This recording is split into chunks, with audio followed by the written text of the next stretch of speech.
नमस्ते भारत। ये वीडियो मैं आज एक बहुत ही महत्वपूर्ण और ज्वलंत मुद्दे को लेकर के बना रही हूँ। आप सभी से निवेदन कि इस वीडियो को अंत तक देखिएगा। जिन लोगों ने मेरे चैनल को सब्सक्राइब नहीं किया उनसे निवेदन कि कर लीजिए, ताकि भारतवर्ष के जो राजनीतिक और सामाजिक मुद्दे हैं उन पर मेरा पॉइंट ऑफ व्यू, मेरी राय फैक्ट के साथ बेबाकी से आप तक पहुँच सके और आपका पॉइंट ऑफ व्यू कमेंट्स के माध्यम से मुझ तक पहुँचे। अब आज का जो विषय है वो है एक ऐसी परेशानी, एक ऐसी महामारी, एक ऐसी बीमारी जिसके बारे में हम में से किसी को भी नहीं पता था। हिंदुस्तानियों को तो छोड़ दीजिए, विश्व में किसी को नहीं पता था, चीनियों के अलावा। और चीन को छोड़ के सिर्फ चीन को पता था, इसके अलावा किसी को नहीं पता था। और ऑलमोस्ट 1 साल से इस वैश्विक महामारी को हम लोग झेल रहे हैं। पहली वेव आई, उसको बड़े ही आसानी से, बहुत आराम से हम लोग पार कर गए। लेकिन जो दूसरी वेव आई उसमें समस्याएं पिछली वेव से कई ज़्यादा थी और कई मृत्यु जो दर था वो भी पिछले के हिसाब से इस बार ज़्यादा था। जान माल की हानि हुई, लोगों को कष्ट हुआ, परेशानी हुई, लोगों को हॉस्पिटल नहीं मिले, दवाई नहीं मिली, तमाम तरीके की परेशानियां हुई। किंतु इस वक्त जब आप और मैं बात कर रहे हैं, स्थिति पूरे देश के अंदर संभली हुई है, सुधरी हुई है। जो हालात हैं वो ठीक है। हालांकि जब ये सारा सेकेंड वेव चल रहा था उसके बीच में भी अगर हम भारतवर्ष की तुलना उन विकसित राष्ट्रों से करें जिनकी जो मेडिकल फैसिलिटीज़ हैं वो बहुत अच्छी हैं, उम्दा हैं, अच्छे स्तर पर हैं, उनका भी जो मोर्टेलिटी रेट यानी मृत्यु जो दर था वो हमसे कई गुना, 10-10 गुना ज़्यादा था। तो अगर उस तरीके से हम कंपेयर करें तो हमारी स्थिति शुरू से बहुत अच्छी रही है। लेकिन दुख यही रहता है कि हमारे आसपास, हम सब के आसपास जानने वालों की मृत्यु हुई है, तो हमारे हिसाब से समस्या तो रही है। आज इसी कोविड के बारे में बात करने के लिए, कुछ नई जानकारियां देने के लिए, कुछ नए अनाउंसमेंट करने के लिए हिंदुस्तान के प्रधानमंत्री नरेंद्र मोदी जी ने 5 बजे राष्ट्र के नाम अपना एक संदेश दिया। 5 बजे से 5:35 तक उनका संदेश था, जिसमें उन्होंने बहुत ही ज़रूरी, महत्वपूर्ण बातें करी जो जनता के लिए, देश के लिए बहुत फ़ायदेमंद थी, हमारे स्वास्थ्य के लिए बहुत फ़ायदेमंद थी और जिनकी बहुत ज़्यादा आवश्यकता थी। क्योंकि कुछ ऐसे विषय थे जिन पर जो राज्य की कुछ सरकारें हैं, कुछ मुख्यमंत्री हैं जो कभी भी काम नहीं करते हैं, मतलब वो नकारापंथी की हर पराकाष्ठा उन्होंने पार कर दी है। वो लगातार चिल्ला रहे थे, शोर कर रहे थे, परेशानियां खड़ी कर रहे थे, लेकिन जनता की मदद नहीं कर रहे थे। तो उन सभी का संज्ञान लेकर के प्रधानमंत्री जी ने कुछ निर्णय लिए और उनको राष्ट्र के सामने अपने उद्घोषण के माध्यम से रख दिया।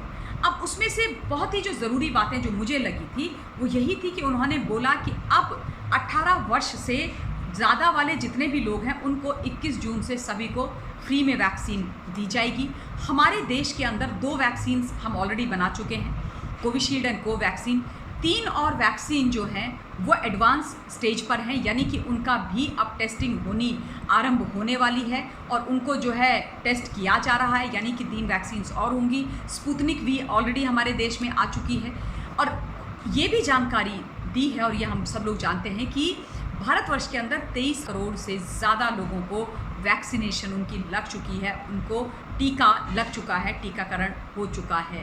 राज्य की सरकारों ने, आप सब लोगों को याद होगा जब पहली बार लॉकडाउन हुआ था और जब पहली बार समस्या हुई थी कोविड की, तो उस वक्त राज्य की तमाम सरकारों ने क्रिटिसाइज़ करना, देश के प्रधानमंत्री और केंद्र की सरकार को करना आरंभ कर दिया था कि लॉकडाउन क्यों लगा दिया, लॉकडाउन लगा दिया है तो उसकी वजह से हमारी इकोनॉमी स्लो डाउन हो गई है, परेशानी हो रही है, कई सारे ऐसे निर्णय हैं जिनको डिसेंट्रलाइज कर देना चाहिए, हम लोग ज़्यादा अच्छी तरीके से उन समस्याओं का समाधान कर सकते हैं, हेल्थ तो स्टेट सब्जेक्ट है। तो मोदी जी जो ये खास तौर पे वैक्सीन खरीदने की जो जिम्मेदारी है वो हमको क्यों नहीं दे देते, हम इसको बहुत बेहतरी से संभाल सकते हैं। और अग्रणी इन सब चीज़ों में रहे दिल्ली के मुख्यमंत्री अरविंद केजरीवाल जी, जिन्होंने उछल के बाहर आकर के बोला था, जी मोदी जी मैं हूँ ना जी, मैं बहुत ही केपेबल मुख्यमंत्री हूँ जी, तो आप एक काम करिए जी, मुझे दे दीजिए, मैं वैक्सीन खरीदूंगा जी और दिल्ली में किसी को नहीं मरने दूंगा जी, सबको वैक्सीन लगा दूंगा जी।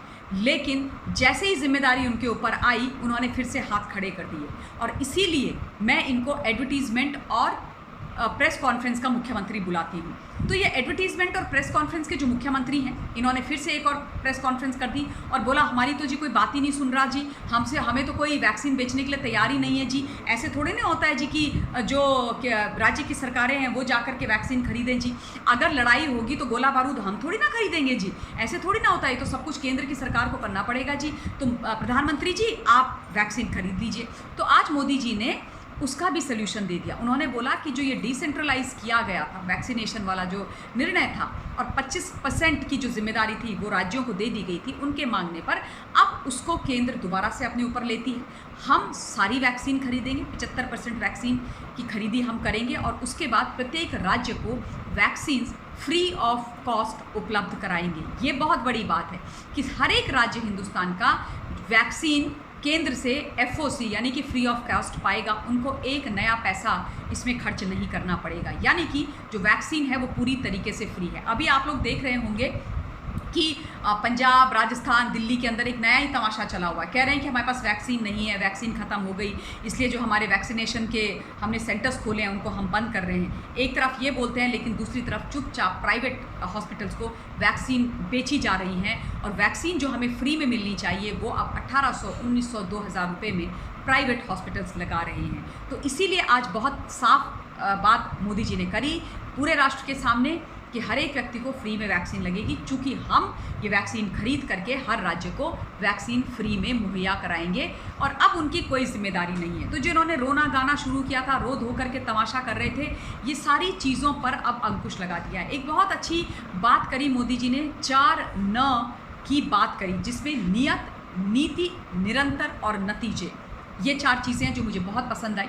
उन्होंने बोला कि अगर हम किसी भी महामारी या किसी भी समस्या का समाधान चाहते हैं तो ये 4 न पर हमें अमल करना चाहिए। यानी कि अगर हमारी नीयत साफ होगी, नीयत अच्छी होगी, नीयत जनता के लिए काम करने की होगी, तो हम उस हिसाब से अपनी नीतियाँ बनाएंगे और उन नीतियों को निरंतर क्रियान्वित करके नतीजे भी हासिल करेंगे। और ये जो 4 न हैं, इन पर मोदी जी केवल विश्वास नहीं करते हैं, इस पर उन्होंने काम किया है। इसीलिए आज 23 करोड़ लोगों की वैक्सीनेशन हो गई है, 2 वैक्सीन्स बन चुकी हैं, बाकी जो 3 वैक्सीन हैं उनके जो ट्रायल हैं वो एडवांस स्टेज पर चल रहे हैं। हमारे पास विदेशी वैक्सीन भी आई हुई है। राज्य की सरकारें जो रोग आ रही थी वो सारी जिम्मेदारी भी दोबारा अपने ऊपर ले ली गई है और उसके बाद बोला गया है कि अब वो जो 25% जो उन्होंने मांगा था जिम्मेदारी का हिस्सा वैक्सीनेशन खरीदने के लिए, वो जिम्मेदारी दोबारा से अपने कंधों पर केंद्र की सरकार लेती है और उनको फ्री में वैक्सीन देगी और वैक्सीन फ्री में लगाई जाएगी। अब ये सारी चीज़ें सुन करके तो किसी भी ऑपोजिशन पार्टी के नेता को खुश होना चाहिए ना, उनको तो धन्यवाद देना चाहिए, उनको तो बोलना चाहिए हमारी जिम्मेदारी ख़त्म हो गई, बहुत अच्छी बात है, यही तो हम मांग रहे थे, यही तो हमें चाहिए। लेकिन किसी ने ऐसा नहीं किया। प्रवक्ताओं ने जा कर के गाना, ढोल बजाना, गीत गाना शुरू कर दिया। ऐसे कैसे कर दिया मोदी जी ने, कर दिया तो हम पे एहसान कर दिया, कौन सी बड़ी बात कर दी, आज क्यों किया, पहले क्यों नहीं किया। मतलब मुझे समझ में नहीं आता कि चित भी इनकी, पट भी इनकी, लट्ठा भी इनका, ये लोग चाहते तो आखिर क्या चाहते हैं। मुझे ये समझ में नहीं आता इनका विरोध किससे है, ये किससे लड़ रहे हैं। ये कोविड से लड़ रहे हैं? नहीं, बिल्कुल नहीं, ये कोविड से तो कदापि नहीं लड़ रहे हैं। ये मोदी जी से लड़ रहे हैं, ये देश से लड़ रहे हैं, देश की जनता की सांसों से लड़ रहे हैं, उनके जीवन से लड़ रहे हैं और इस देश की सरकार से लड़ रहे हैं। जिससे इनको लड़ना चाहिए कोविड, उससे ये नहीं लड़ रहे हैं। बाकी हर चीज़ से विपक्ष इस वक्त लड़ रहा है, लेकिन ये बहुत ही अहम चीज़ें जो निकल करके आई, जो मुझे महत्वपूर्ण लगी, वो मैंने आप सभी लोगों को अपने वीडियो के माध्यम से बता दी हैं। आप सभी से निवेदन कि अपना पॉइंट ऑफ व्यू मुझ तक पहुंचाइएगा। बहुत ध्यान रखिए अपना, कोविड गाइडलाइंस को फॉलो कीजिए। दूसरे वीडियो के माध्यम से बहुत जल्दी मिलूंगी। Till then stay safe, stay blessed and जय हिंद।